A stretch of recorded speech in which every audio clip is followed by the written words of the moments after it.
Halo teman-teman semua, selamat pagi, siang, sore, dan malam untuk semuanya. Dimanapun kalian berada dan kapanpun kalian mendengarkan. Selamat datang di Maskapai Domi. Perkenalkan, saya Syahidah Naila sebagai podcaster kali ini yang bertemakan Transforming Learning Environment Toward Inclusive and Sustainable Medical Education. Nah, pada kesempatan ini, kita tidak akan sendirian karena akan ada narasumber luar biasa yang menemani kita membahas transformasi lingkungan belajar dalam pendidikan kedokteran sekaligus mendorong penguatan komitmen bersama menuju sistem pendidikan yang lebih inklusif, adaptif, dan berkelanjutan di Indonesia. Bersama dengan tamu luar biasa kita yang merupakan representatif dari Perpipki atau Perhimpunan Pekaji Ilmu Pendidikan Kedokteran Indonesia. Nah, kita saat ini bersama dengan Dr. Dwita Autaria, Magister Pendidikan Kedokteran. Nah, baik dokter, bagaimana kabarnya hari ini? Alhamdulillah kabar baik, Naila. Alhamdulillah baik ya dok. Nah, Iya, karena dari dokter belum berkenalan langsung juga ini. Selanjutnya, mungkin dari dokter dapat memperkenalkan diri terlebih dahulu ke teman-teman pendengar. iya. Baik, selamat pagi, siang, sore, selamat malam gitu ya. Perkenalkan, tadi mungkin Naila sudah memperkenalkan nama saya. Nama saya Dr. Dwita, bisa dipanggil eh, Dwita gitu ya. Jadi kalau misalnya sehari-hari saya sebenarnya mengajar di Fakultas Kedokteran Universitas Lampung. Siapa tahu ada yang punya teman di Lampung atau udah pernah ke Lampung gitu ya. Jadi sehari-hari saya memang mengajar di Universitas Lampung dan kebetulan pada sore hari ini diminta oleh Perpipki, Perhimpunan Pengkaji Ilmu Kedokteran Indonesia untuk menghadiri undangan dari teman-teman di Fakultas Kedokteran Universitas Brawijaya. Terima kasih ya atas undangannya. Baik, terima kasih dokter. Nah, berarti kita bisa langsung mulai saja. Menyambung tema kita tentang transforming learning environment, kita tahu bahwa pendidikan kedokteran itu dinamis banget. Nah, pertanyaan pertama ini dok, perubahan seperti apa sih yang sebenarnya paling mendesak atau dibutuhkan dalam pendidikan kedokteran saat ini? Baik, terima kasih pertanyaannya. Jadi kalau misalnya ditanyakan perubahan seperti apa yang paling dibutuhkan dalam pendidikan kedokteran saat ini, mungkin yang terpikir oleh saya saat ini ada dua hal. Yang pertama adalah lingkungan pembelajaran yang aman. Aman, tanda kutip ya. Aman di sini, aman dalam arti aman bagi peserta didik atau mahasiswa untuk bertanya tanpa dia takut dianggap pertanyaannya bodoh. Kemudian aman bagi peserta didik juga untuk bisa mengakui ketika dia tidak tahu dan juga aman ketika ada kesalahan dan dia bisa belajar dari kesalahan itu dari tanpa rasa malu gitu ya. Jadi memang sebenarnya kalau kita lihat mungkin dan mungkin kamu juga merasakan karena Anda juga sekalian berperan jadi mahasiswa ya. Jadi pendidikan kedokteran kita ini kayak masih mewarisi budaya hidden curriculum yang cukup kuat. Jadi kayak ada pesan tertulis, kalau nggak tahu itu kayak memalukan banget gitu ya. Kalau tidak tahu itu kayaknya kok kita terekspos tampak tidak kompeten. Dan kalau kita bertanya, mungkin kita akan takut masa begitu aja ditanyain. Nah, hal-hal begitu tuh membuat apa ya? Ada semacam ketakutan secara implisit yang membuat mahasiswa itu jadi tidak mau berperan aktif gitu. Jadi memang menurut saya perlu ada transformasi paradigma hubungan antara dosen dengan mahasiswa, kemudian juga antara senior dengan junior yang mungkin selama ini tampak terlihat kayak hierarki, terus otoriter gitu. Mestinya tuh dosen dan senior tuh bukan seperti memegang kendali kuasa atas nasib seorang mahasiswa gitu ya. Jadi tidak memegang otoritas pengetahuan, tapi lebih ke memandu pengembangan profesional seorang peserta didik. Jadi mungkin mindsetnya pengajar tuh harusnya bukan saya berkuasa atas kamu, tapi harusnya saya bertanggung jawab untuk perkembangan kamu gitu ya. Jadi ini yang disebut dengan dalam literatur disebut psychological safety, kondisi di mana seorang peserta didik merasa aman untuk bertanya, mengaku jika tidak tahu, dan bisa belajar dari kesalahan. Kemudian mungkin yang kedua, kita perlu mengintegrasikan teknologi dengan proses pembelajaran, namun tetap menekankan pentingnya sisi humanis. Jadi kalau misalnya sekarang mungkin adik-adik juga sudah merasakan banyak sekali perkembangan teknologi, terutama dalam kecerdasan buatan atau AI. Ya, jadi kita tuh tidak bisa apa ya, tidak bisa menolak adanya AI dalam proses pembelajaran sehari-hari. Cuman yang perlu kita tanamkan kepada mungkin pengajar juga. Jadi pengajar tuh mungkin jangan hanya fokus pada penyampaian materi. Karena ya zaman sekarang mahasiswa kita tuh dapat dengan mudahnya mencari informasi dari sumber manapun. Jadi lebih baik kita mengintegrasikan si teknologi itu ke dalam proses pembelajaran dan jangan lupa untuk mengajarkan bagaimana caranya kita membekali peserta didik dengan kemampuan untuk bisa menilai sumber, bisa berpikir kritis, dan mengenali batas kemampuan AI, serta kapan dia memutuskan boleh dipercaya atau tidak nih informasi dari si AI tersebut gitu ya. Jadi disinilah peran pengajar sebenarnya nggak tergantikan. Jadi bukan sebagai ensiklopedia berjalan, tapi lebih ke fasilitator untuk mahasiswa dapat berpikir secara kritis. Ada sisi humanis yang tidak bisa digantikan oleh teknologi gitu ya. Jadi mungkin kalau sekarang kita bisa lihat ada AI untuk bisa membaca ronsen, ada AI untuk bisa membaca EKG, tapi sebenarnya ada hal yang AI tidak bisa sampaikan gitu. Jadi AI itu tidak bisa menemani pasien duduk mendengar diagnosis kanker, tidak ada empati, komunikasi, dan clinical reasoning gitu ya yang bisa disampaikan oleh AI. Jadi mungkin tugas kita bukan mengajarkan peserta didik untuk bersaing dengan AI, tapi mengajarkan mereka menjadi dokter yang tidak bisa AI gantikan. Mungkin itu jawaban saya atas pertanyaan pertama ya. Oke, eh, oke. Kalau misal dari sisi outputnya, saya mau bertanya, bagaimana gambaran lingkungan belajar yang ideal untuk bisa membentuk dokter yang nggak cuma kompeten secara medis, tapi juga memiliki empati yang tinggi? Kalau misalnya lingkungan belajar yang ideal, lingkungan belajar itu tidak terbatas hanya kita berbicara soal gedung yang bagus, dilengkapi dengan AC yang dingin, atau ada lab yang canggih gitu ya, atau dengan segala teknologi yang ada. Jadi sebenarnya yang jauh lebih menentukan itu atmosfernya sebenarnya. Jadi kalau kita berbicara lingkungan belajar, bagaimana si mahasiswa itu bisa merasakan lingkungan tersebut setiap harinya. Jadi kalau misalnya di dunia pendidikan kedokteran itu, Dek, ada Dream Questionnaire namanya. Jadi Dream Questionnaire ini memang untuk menilai persepsi mahasiswa terhadap 5 dimensi dari lingkungan belajar. Yang pertama adalah kualitas dari proses pembelajaran, kemudian kompetensi dari pengajar, kemudian kepercayaan diri akademik mahasiswa, kemudian iklim pembelajaran, dan juga kehidupan sosial mereka. Jadi sebenarnya 5 dimensi dari si kuesioner ini bisa memberi gambaran yang cukup jelas mengenai aspek lingkungan belajar yang ideal.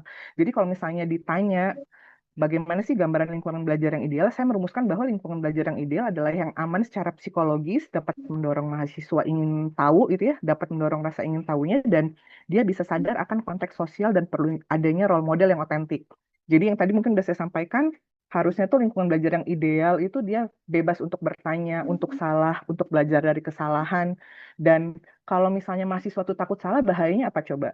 Mereka akan berhenti untuk berpikir kritis karena mereka tuh tidak berani. Kalau misalnya mereka salah, nanti saya dipersalahkan, saya malu. Akhirnya itu ujung-ujungnya juga membahayakan pasien sebenarnya ya, karena dia tidak berani belajar dari kesalahan. Terus juga kalau misalnya lingkungan pembelajaran itu mendorong rasa ingin tahu mahasiswa, itu mungkin akan membuat mahasiswa ingin belajar terus sepanjang hayat. Jadi dia bukan merasa belajar itu suatu keharusan atau kepatuhan hanya untuk sekedar ujian gitu. Jadi kalau misalnya mahasiswa yang didorong rasa ingin tahu, dia akan terus belajar dan dia nggak akan berhenti untuk mencari tahu ketika lulus gitu. Terus juga mungkin kita juga perlu melihat lingkungan sosial ya. Jadi kadang mahasiswa juga perlu melihat bahwa sebenarnya kita itu bekerja untuk manusia yang datang dari latar belakang budaya, ekonomi, dan nilai yang beragam. Jadi memang sensitivitas budaya dan kesadaran sosial ini harus sudah mulai diperkenalkan, ya. Dan juga yang penting adalah adanya role model yang otentik.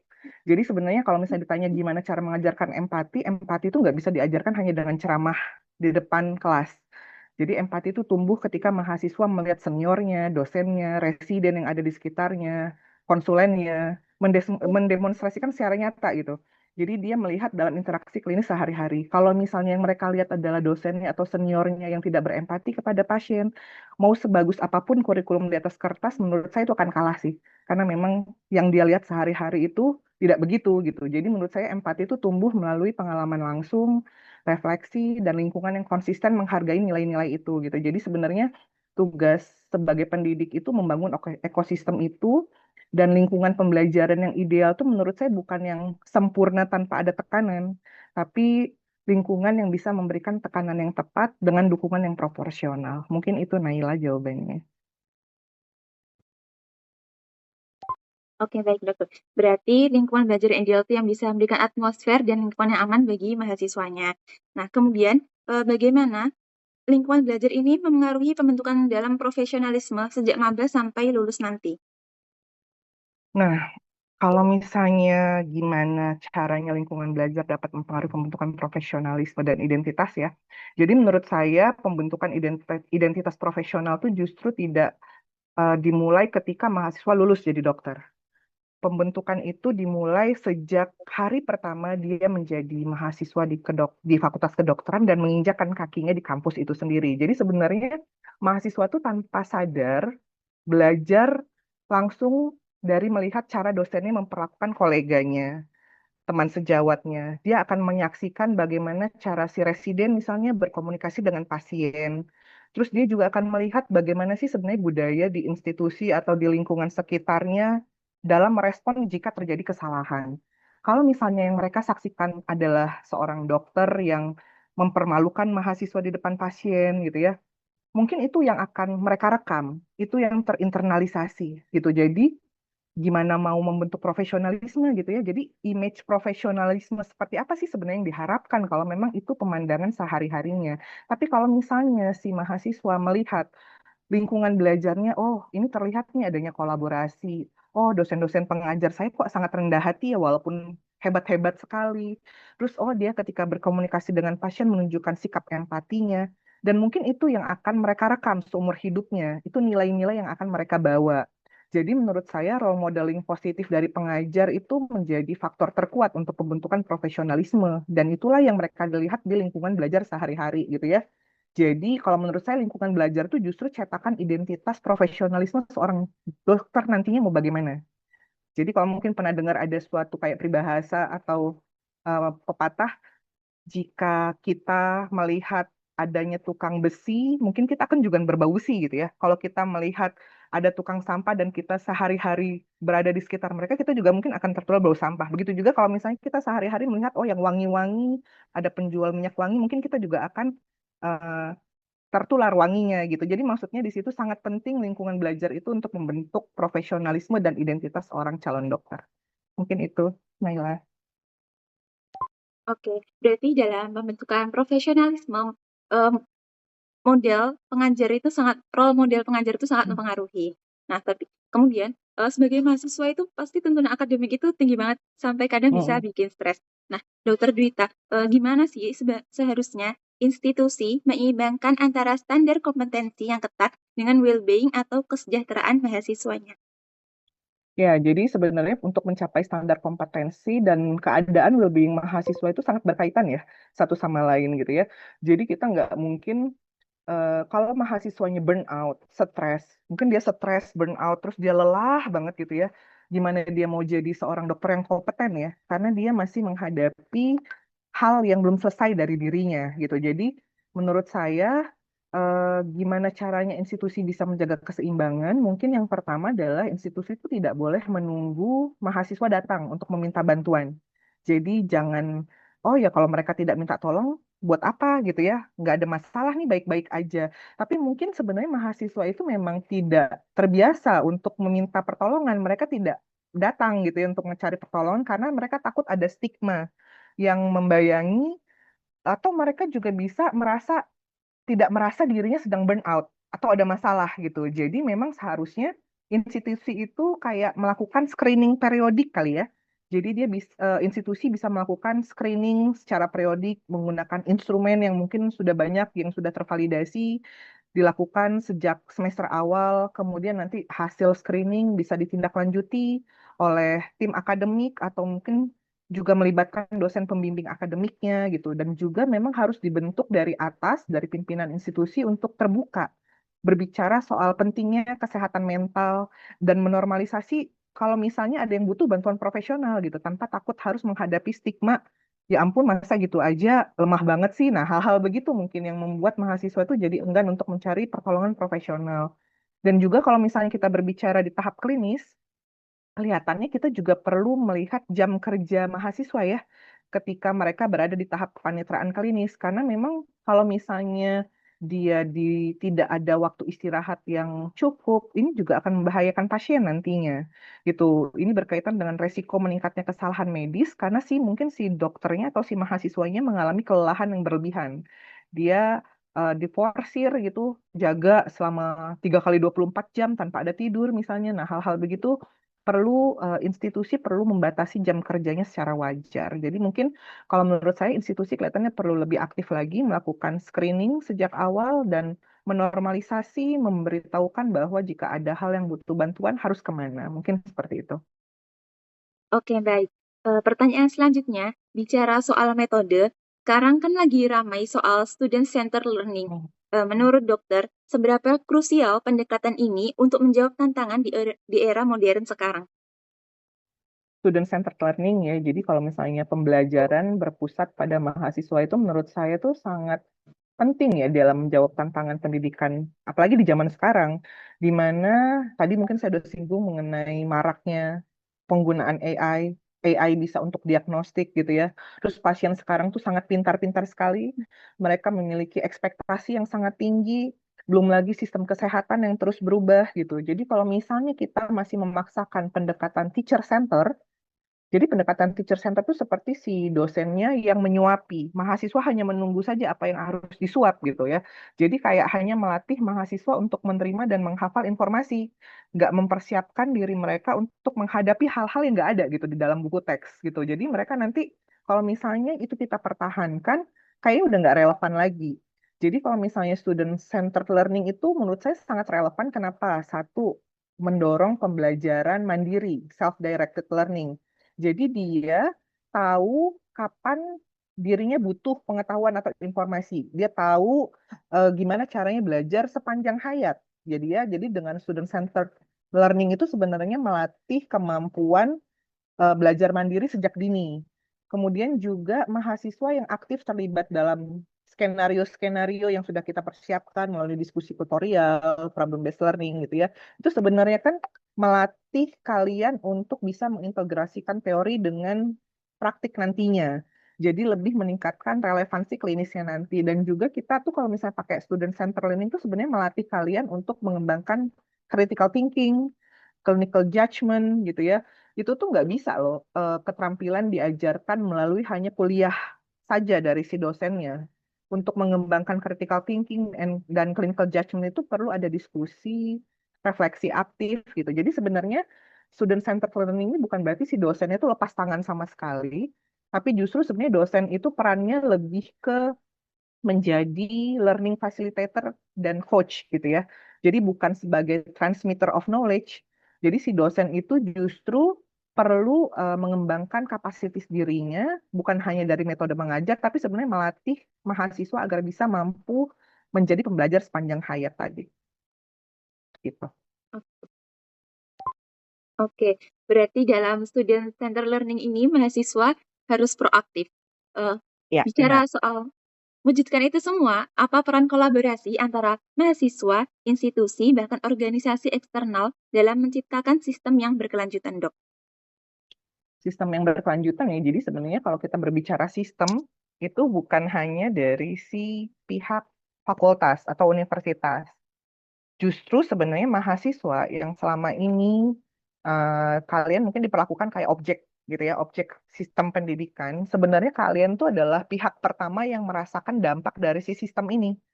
Jadi kalau menurut saya harusnya ada kolaborasi yang jelas antara mahasiswa, institusi pendidikan, dan juga organisasi eksternal. Terutama kayak CIMSA nih. Kayak organisasi kayak CIMSA ini bisa banget loh berperan dengan memberikan umpan balik berbasis bukti gitu kepada institusi Fakultas Kedokteran tentang kualitas pengajaran dan lingkungan belajar bisa melalui survei kepuasan yang terstandar gitu. Jadi mungkin membantu untuk memberikan survei dan hasilnya itu nanti bisa disampaikan ke pihak institusi. Ini loh yang terjadi, yang kami rasakan tuh seperti ini gitu. Kemudian juga mungkin dari pihak mahasiswa atau organisasi mahasiswa ini bisa menginisiasi kayak program advokasi kesehatan mental gitu ya. Terus juga diperlukan adanya keterwakilan mahasiswa untuk mereview kurikulum yang selama ini berjalan. Jadi karena yaitu kalian yang merasakan pertama kali sistem ini gimana sih seharusnya. Nah, dari situ kita bisa mendapat insight nih, si institusi pendidikan. Oh, ternyata apa yang sudah kami persiapkan itu menurut mahasiswa tuh ada hal-hal yang perlu diperbaiki gitu. Jadi institusi itu nggak hanya menetapkan aturan yang berperan sebagai wahana pembelajaran, tapi juga harus bisa menjadi wadah bagi mahasiswa untuk bisa memberikan umpan balik untuk perbaikan. Ya, jadi mereka bisa memberi umpan balik yang aman gitu. Jadi bukan mahasiswa ini udahlah mengkritik aja gitu. Kan enggak ya. Jadi harusnya kita tuh sebagai institusi bisa mendengarkan bagaimana sih POV mahasiswa terhadap hal yang mereka jalani untuk perbaikan itu sendiri gitu loh. Jadi nanti setelah itu baru ditindaklanjuti. Nah, kalau misalnya kita ngomongin organisasi eksternal, mungkin kan kita ada lembaga akreditasi, kemudian ada Lampetekes gitu ya, terus ada Konsil Kedokteran. Jadi pemerintah gitu, itu mereka harusnya menetapkan standar minimum yang harusnya berlaku universal di Indonesia dan gimana mekanisme akreditasi ini tidak hanya menilai dokumen secara administratif, tapi juga harusnya melihat bagaimana prosesnya. Jadi kalau misalnya kita berbicara gimana kolaborasi ini bukan tentang siapa yang bisa masuk, tapi lebih ke siapa yang ikut membentuk si sistem ini gitu. Jadi semuanya harusnya dirangkul dan keberlanjutan ini mungkin hanya bisa terwujud kalau semua pihak dari pihak mahasiswa, institusi, dan pemerintah masyarakat merasa memiliki sistem itu. Jadi nggak cuma sekadar menjalankannya. Jadi semua bisa memberi masukan. Mungkin itu ya. Oke, dalam kolaborasi tentu pasti akan ada tantangannya. Menurut Dokter Gwita, apa saja hambatan dalam mengubah budaya akademik yang mungkin sudah mengakar lama di dunia kedokteran? Nah, ini nih tantangannya ya. Jadi kalau misalnya kita mau melakukan perubahan, pasti selalu ada tantangan ya, Dek, ya. Apalagi orang-orang yang sudah berada di zona nyamannya, kok tiba-tiba mau berubah, ngapain sih? Toh selama ini sistem udah berjalan baik-baik aja, sudah bisa menghasilkan dokter-dokter yang keren-keren, yang hebat-hebat gitu ya. Mungkin orang-orang jadi males gitu untuk melakukan perubahan. Jadi memang budaya akademik dalam pendidikan kedokteran itu menurut saya sangat resilient ya. Karena memang direproduksi oleh orang-orang yang sudah berhasil di dalamnya. Jadi guru-guru kita, guru besar, senior kita. Jadi kalau misalnya berbicara tantangannya apa, mungkin yaitu resistensi dari sistem yang sudah ada. Ketika mau melakukan transformasi nih budaya, itu yang paling sulit menurut saya. Budaya yang sudah terbentuk ini tuh sangat susah karena kita tuh bukan menghadapi aturan aja, tapi udah menghadapi keyakinan dan kebiasaan orang-orang yang sudah nyaman dengan posisinya yang sudah terinternalisasi selama puluhan tahun. Jadi karena orang sudah merasa ada di zona nyaman, ngapain sih berubah gitu? Toh ini sudah berhasil. Jadi banyak yang mungkin merasa udah berhasil melewati sistem yang lama dan merasa sistem itu tuh valid tuh. Karena mereka sendiri adalah produknya. Jadi mereka merasa mereka adalah orang-orang yang survive dan bisa berhasil dengan sistem yang sudah ada. Jadi mereka merasa itu sistemnya itu bekerja. Jadi buat apa diubah? Jadi kalau misalnya ditanya apa tantangan pertama, mungkin resisten ya dari sistem yang sudah berjalan. Terus juga kalau misalnya kita mau mengubah sesuatu itu pasti ada tantangan sumber daya biasanya. Ketika kita melakukan perubahan, transformasi itu tuh butuh investasi deh. Jadi nggak hanya dana tapi juga sumber daya manusia. Kalau misalnya mau merubah sesuatu, tentu perlu ada pelatihan buat dosennya, perlu pengembangan materi baru didukung dengan sarana, prasarana, infrastruktur dan lain-lain gitu ya. Jadi nggak serta-merta semuanya ketika ada tuh bisa menerapkan. Apalagi di seluruh Indonesia konteksnya di daerah perifer mungkin pasti akan ada tantangan gimana cara kami terbatas biaya, terbatas SDM. Jadi nggak semua institusi bisa mampu langsung lakukan kalau mau menuju ke arah sana gitu. Dan juga perlunya adanya tantangan dari mungkin pemimpinnya itu sendiri ya.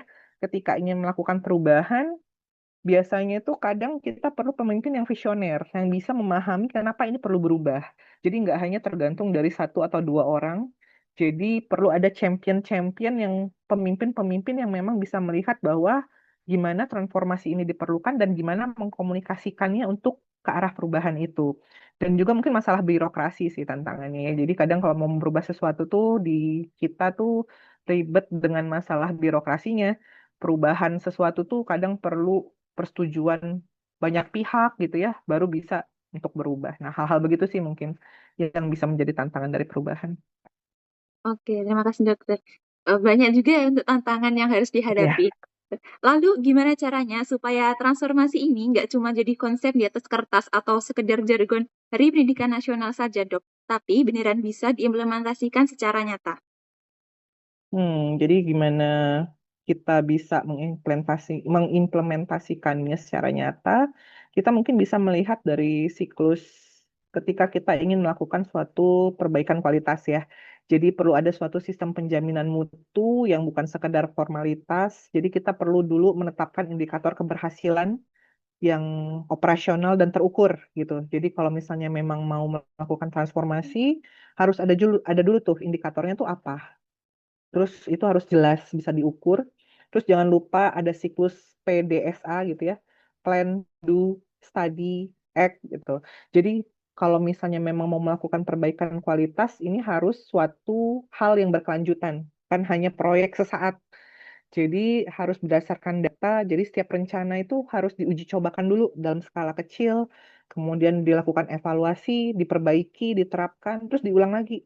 Apa sih yang sudah baik dan apa yang belum baik, yuk kita perbaiki lagi gitu. Jadi memang harus secara jelas tertulis yang pertama tadi indikatornya apa, operasional yang dan terukur, kemudian kita terapkan siklus PDSA, dan menurut saya mahasiswa itu sebenarnya adalah monitor ya dari kualitas yang akan dilakukan perbaikan ini gitu. Jadi yang bisa menilai ini ada perbaikan atau enggak itu sebenarnya mahasiswa karena dia yang merasakan sendiri. Eh, Kalau misalnya kebijakan baru diimplementasi, ini sebenarnya dampaknya bagaimana gitu ya. Jadi kalau misalnya memang mahasiswa bisa memberikan umpan balik terkait hal yang sudah direncanakan, itu mungkin institusi itu bisa apa ya, menggunakan informasi itu secara baik dan melakukannya untuk perbaikan gitu. Jadi mungkin ini bisa jadi sesuatu hal yang nyata dan konsisten gitu. Jadi intinya kalau mau nyata dan konsisten ya tadi harus dilakukan secara terukur dan melakukan siklus PDSA tadi. Mungkin itu dari saya. Oke, berarti indikator yang jelas menjadi faktor penting dalam mengimplementasi. Terakhir nih, untuk Dokter Dwita, dalam jangka Mm-mm. panjang, apa dampak lingkungan belajar yang sehat ini terhadap kualitas pelayanan kesehatan masyarakat nanti? Jadi kalau misalnya dampak lingkungan belajar ini sendiri ya, jadi sebenarnya saya selalu percaya bahwa ketika kita ingin merubah sesuatu itu bisa dimulai dari sistem pendidikannya, Dek. Jadi kalau kita memperhatikan lingkungan belajar yang sehat hari ini, sebenarnya itu adalah investasi bagi sistem kesehatan di masa yang akan datang. Jadi kalau misalnya kalian mahasiswa kedokteran tumbuh dalam lingkungan belajar yang hormat, terus empatinya muncul, jadi biasanya akan dihasilkan juga dokter-dokter lulusan yang memiliki rasa hormat dan empati tersebut. Dan si lulusan ini akan memperlakukan pasien juga seperti itu. Kalau misalnya sistem pendidikannya tidak memperhatikan hal itu, mungkin takutnya ini juga akan berdampak kepada kualitas pelayanan nantinya. Karena si dokter ini menjalani masa pendidikan yang tidak humanis gitu ya. Ini bisa nanti terjadi penurunan empati gitu, udah bisa terlihat dan ini berdampak pada kepuasan pasien, kepatuhan pengobatan dan juga mungkin gimana outcome-nya kesembuhan pasien dan lain-lain. Jadi sebenarnya kalau sistem pendidikan yang memproduce atau menghasilkan lingkungan belajar yang sehat ini akan menghasilkan dokter yang resilient gitu ya terhadap tekanan yang akan dihadapi, terus si dokternya juga bisa lebih produktif, dan dokter yang dididik dalam lingkungan yang reflektif dan kolaboratif ini menurut saya lebih mampu menjadi pemimpin sistem kesehatan yang efektif. Dia bisa mengidentifikasi masalah sistemik dan mengadvokasi perubahan kebijakan serta membangun tim yang solid gitu. Jadi sangat penting ya lingkungan belajar itu sangat berkontribusi terhadap kualitas pelayanan kesehatan nantinya. Berarti dalam transforming learning environment ini memerlukan lingkungan yang aman, sistem pendidikan yang jelas untuk menyimbangkan antara kompetensi dengan mahasiswanya. Oke, Dokter Dwita, terima kasih banyak atas penjelasannya yang sangat bermanfaat bagi kita semua. Tak Terima terasa kasih. sudah berada di penghujung sesi. Sebelum saya tutup, dokter, kalau dokter boleh memberikan satu rekomendasi utama bagi masa depan pendidikan kedokteran di Indonesia, apa yang paling ingin dokter tekankan? Mungkin satu rekomendasi dari saya ya, tapi saya percaya dampaknya besar adalah perlunya membangun budaya belajar yang manusiawi dan reflektif di sistem pendidikan kedokteran kita. Karena selama ini kita tuh terlalu sibuk mengukur pencapaian kompetensi, nilai ujian, keterampilan klinis, sertifikasi gitu ya. Memang itu penting, tapi kita sering lupa kalau misalnya dokter itu adalah manusia yang merawat manusia lain. Jadi ketika budaya pendidikan kita masih penuh tekanan yang berlebihan, hierarki yang tidak sehat dan tidak memberi ruang untuk refleksi, sebenarnya kita sedang mencetak dokter yang tahu caranya, tapi tidak tahu alasannya, gitu ya. Jadi dokter yang reflektif tuh akan terus belajar seumur hidup, dokter yang manusiawi akan menjaga martabat pasiennya, dan dua hal itu nggak bisa diajarkan hanya lewat buku atau simulasi, melainkan lewat pengalaman belajar yang mereka rasakan sendiri selama masa pendidikan. Jadi kalau kita pengen mengubah kualitas pelayanan kesehatan Indonesia di masa depan, mulailah dari mengubah bagaimana kita mendidik dokter, bukan hanya apa yang kita ajarkan. Oke, luar biasa sekali obrolan kita hari ini. Kesimpulan terakhir, lingkungan pembelajaran yang sehat, aman, dan suportif menjadi dasar penting untuk bentuk calon dokter yang profesional, empatik, mandiri, dan kualitas, sehingga menjadi investasi jangka panjang bagi pelayanan kesehatan di masa depan. Semoga pendengar bisa mendapatkan pemahaman baru bahwa lingkungan menjadi sangat krusial bagi profesionalisme. Terima kasih banyak kepada Dr. Dwita atas waktunya untuk hadir dan berbagi ilmu yang luar biasa dengan teman-teman di sini. Tak lupa juga, saya ucapkan terima kasih kepada teman-teman pendengar karena sudah bersedia mendengarkan podcast kali ini hingga akhir. Dengan ini, saya selaku podcaster kali ini izin pamit undur diri. Mohon maaf apabila ada salah kata. Sampai jumpa di lain waktu.